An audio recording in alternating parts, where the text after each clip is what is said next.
These websites have been around for a while. cs.rin.ru is almost 20 years old. And since its conception, they helped the online community who couldn't afford the games they wanted to play to pirate, crack and play them. Of course, most of the people, when they play a cracked game, they wouldn't expect to be able to play it online with other people, but they actually can. Warning: we do not recommend downloading anything from the websites mentioned in this video, as the files may contain malware or other harmful content. This video is for educational and informational purposes only. Always prioritize your safety and security online. We will talk today about cs.rin.ru and onlinefix.me. First, let's start with how they like to call themselves, the Steam Underground Community, or cs.rin.ru. The website was launched in 2004 and is basically a Russian forum who started as a place for people who like to play CS 1.6, which is still a popular game to this day. The forum has evolved over the years and now includes a wide range of discussions, tutorials and tools related to piracy. Users can ask questions if something doesn't work properly and they will get answers. They can also find links related to game crackers, DLC unlockers and even the game itself. Funding-wise, they haven't been doing so well, since they rely solely on user donations. So the forum has experienced some downtime at one point and it was accessible only through alternative means like Tor. Let's move to onlinefix.me, a website that was launched on February 3rd, 2020, and it is managed by a group of individuals who go by aliases such as OxDeadCode or Ferico.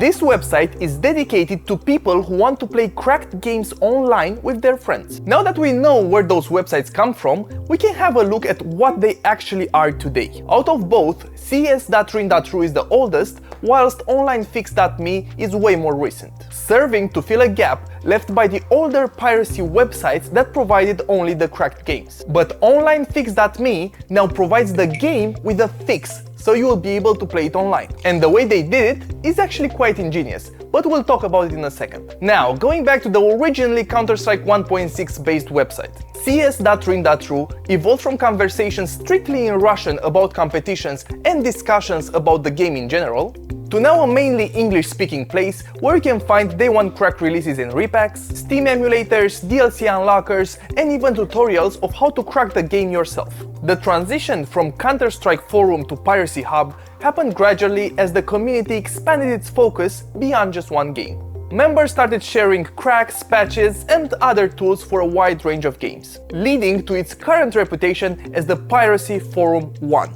The games that you can find there are mainly from the platform's users using the cracks and emulators that they find on the forum, even enabling people to play online. Remember when I said that OnlineFix does the same thing and the way in which they do it is insane? Well, they don't do the exact same stuff, but they try to achieve the same thing. A little bit confusing, I know, but let me explain. We have mentioned emulators. Those emulators are, as the name says, programs that are used to emulate the online checks performed by the platform that you are on. There are many such programs on cs.rin.ru for multiple platforms. But let's take as an example a very popular one, which is the now defunct Goldberg emulator for Steam.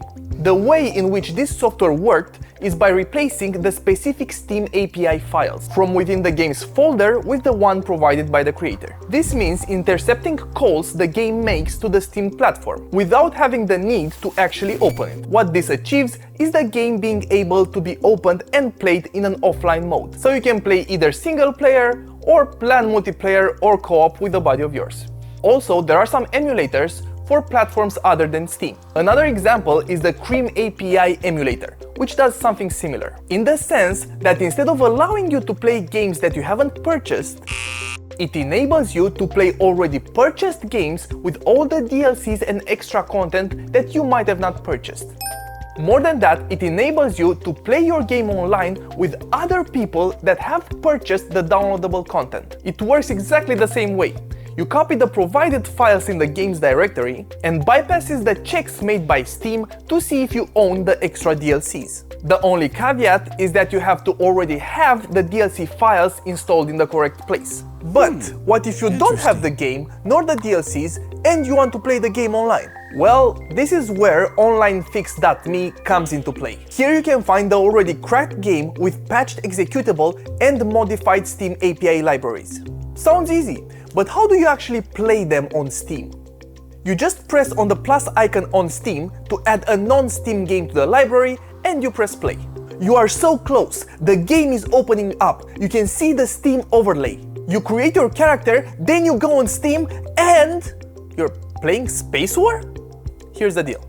Space War is often used as a template by many game crackers, because it's an old game on Steam used for testing multiplayer features. Steam API emulators can take advantage of how Steam handles Space War's multiplayer, enabling them to bypass Steam's matchmaking system, while keeping the game operational in multiplayer modes. This means that although you can't play in the same exact lobbies with the people that actually purchased the game, you can at least play with your Steam friends, who are also playing Space War. And you'll be surprised to see that you can find quite a lot of other people there.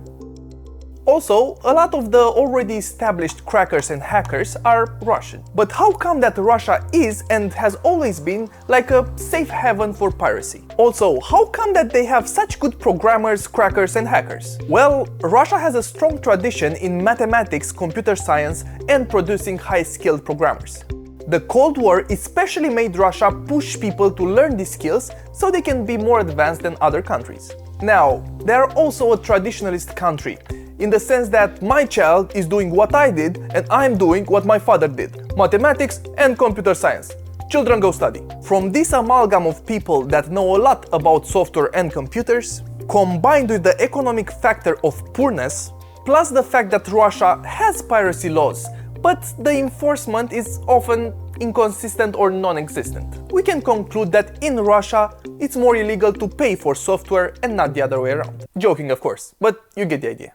At the end of the day, as I said in my previous videos, I believe that if you can barely afford a computer and you cannot afford to pay for the games that you want to play, you should still be able to play them. Stay safe online. Now, don't forget to smash that like button, hit the subscribe button, ding dong the notification bell, and also leave a comment down below and tell us if you ever use these websites. And also, our latest 2 videos are right here. Bye!